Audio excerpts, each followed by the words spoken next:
देखिए art to का जो प्रयोग है वो बहुत ही सरल है और बहुत ही मोस्ट इंपॉर्टेंट भी है, तो बहुत ध्यान समझिएगा। तो सबसे पहले हम इसके बारे में समझ लेते हैं, फिर एग्जाम्पल में आपको हम समझाते हैं कि इसका प्रयोग कैसे किया जाएगा।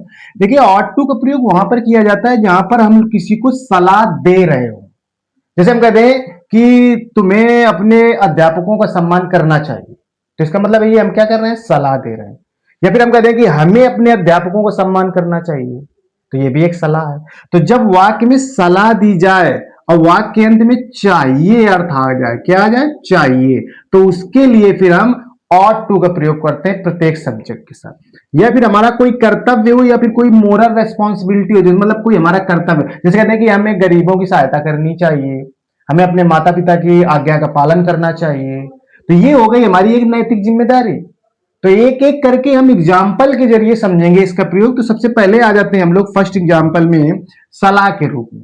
जैसे हम कहते हैं कि तुम्हें नियमित, बहुत ध्यान से समझिएगा, तुम्हें नियमित अध्ययन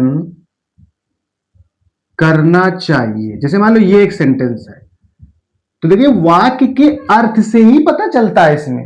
जैसे हम आपसे कहते हैं कि तुम्हें नियमित अध्ययन करना चाहिए, तो इसका मतलब है कि हम आपको सलाह दे सकते हैं, जोर नहीं दे सकते हैं। तो वाक्य में जब सलाह दी जाए और वाक्य के अंदर में चाहिए अर्थ आ जाए, तो वहां पर कर्ता में कुछ भी हो, सब्जेक्ट कुछ भी हो, वहां पर हम ought टू का प्रयोग करते हैं और मेन वर्ब की फर्स्ट फॉर्म आती है। तो यहां पर बन जाएगा यू, इसके बाद ought टू आ जाएगा आपका साइक्रिया के रूप में मॉडल वर्ब की हेल्पिंग वर्ब। तो यू ought टू, फिर मेन वर्ब की फर्स्ट, ought टू के बाद हमेशा मेन वर्ब की फर्स्ट फॉर्म आती है। तो स्टडी माने हो गया आपका अध्ययन करना, नियमित तो ये हो गया रेगुलरली। तो ये चीज हमारा हो गया काय में सलाह देने में, ठीक है।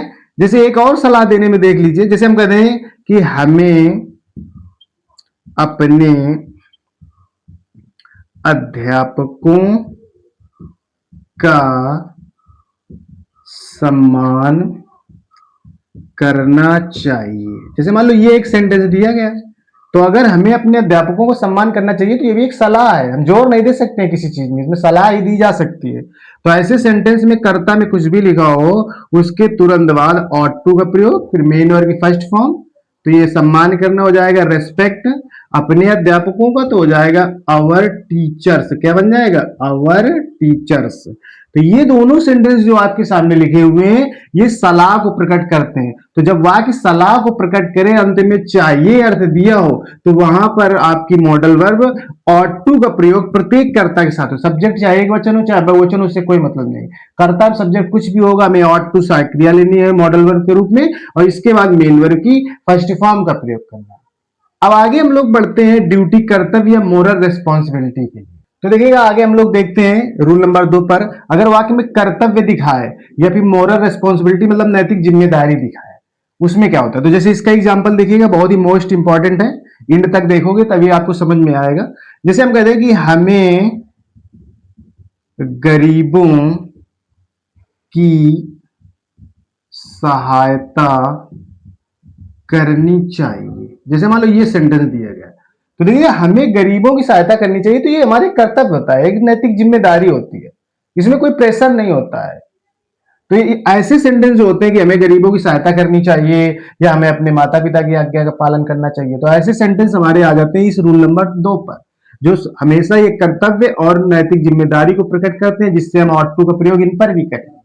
तो वी हो जाएगा यहाँ पर, इसके बाद ought टू आ जाएगा, ought टू के बाद मेन वर्ब की फर्स्ट फॉर्म, तो यहाँ पर हो गया हेल्प गरीबों की, तो यहाँ पर हो जाएगा द पुअर। क्या हो जाएगा, द पुअर। हमेशा याद रखिएगा पुअर एक वचन होता है, पुअर का बहुवचन जो होता है वो द पुअर होता है, ठीक है।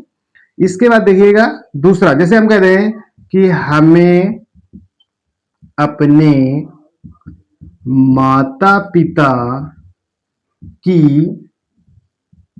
आज्ञा माननी चाहिए। तो बहुत ध्यान समझिएगा इसका मतलब, जैसे हम कहते हैं कि हमें अपने माता पिता की आज्ञा माननी चाहिए, तो भाई इसमें कोई कानूनी कार्रवाई नहीं की जा सकती है।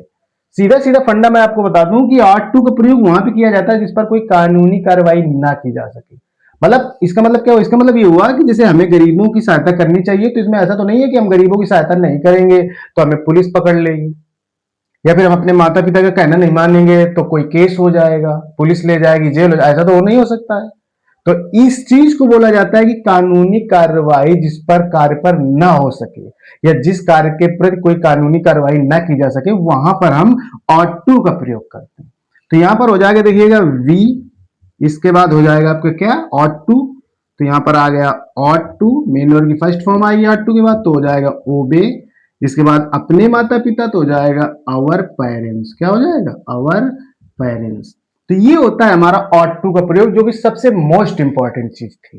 तो आई होप आपको वीडियो पसंद आया होगा। अगर ऐसी जानकारी आपको चाहिए तो आप हमारे चैनल को सब्सक्राइब कीजिए, और जो चैनल पर जाएंगे आप तो वहां पर जो प्लेलिस्ट बनी है, चाहे वो पार्ट ऑफ स्पीच हो, चाहे ट्रांसलेशन हो, चाहे मॉडल वर्ब हो, तो आपको विधिवत ऐसे विशेष प्रकार से बताई गई डिटेल्स जो भी है आपको पूरी मिल जाएंगी वहां पर। तो आप चैनल को सब्सक्राइब करें। वीडियो अगर अच्छा लगा तो वीडियो को लाइक करें, शेयर करें। धन्यवाद।